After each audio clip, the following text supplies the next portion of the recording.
দই পটল বানাতে লাগবে পটল, টক দই, ঘরোয়া মশলা, এলাচ, লবঙ্গ, দারচিনি, তেজপাতা, ধনে গুঁড়ো, জিরে গুঁড়ো,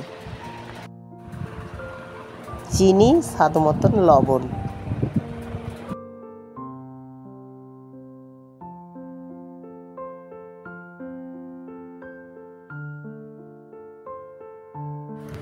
সবার প্রথম পটলগুলো এইভাবে ছিলে নিয়ে একটু চ্যা মেরে হলুদ গুঁড়ো আর নুন মিশিয়ে নেব।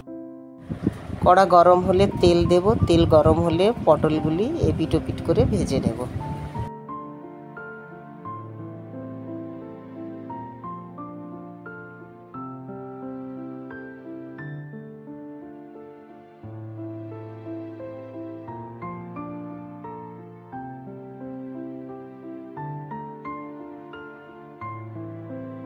পটলগুলো ভাজা হচ্ছে, এদিকে আমি কাজুটা বেটে নেব।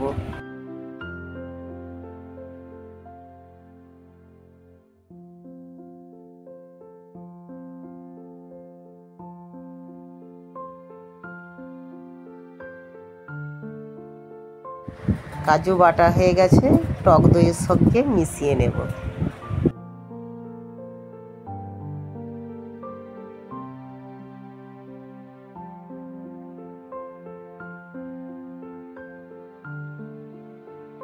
পটল ভাজা হয়ে গেছে, এবার তুলে নেব।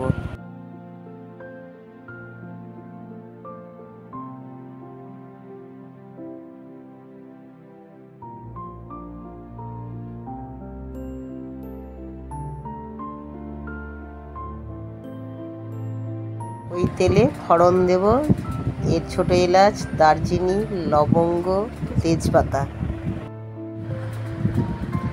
ধনে গুঁড়ো, জিরে গুঁড়ো দিয়ে দেবো। এবার ঘরোয়া মশলা যা আছে সব দেব। মশলাগুলো কষানো হয়ে গেলে পটলগুলো দেব, দিয়ে টক দই ঢেলে দেব।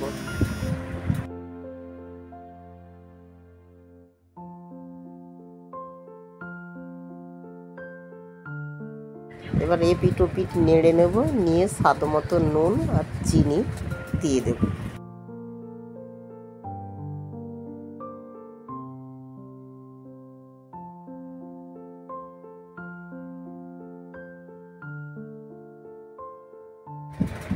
বাটি ধোয়া জলটা দিয়ে দেব। কিছুক্ষণ ঢাকনা দিয়ে রাখবো পটলটা সেদ্ধ হওয়ার জন্য। দই পটল রেডি, গরম ভাতের সঙ্গে পরিবেশন করব।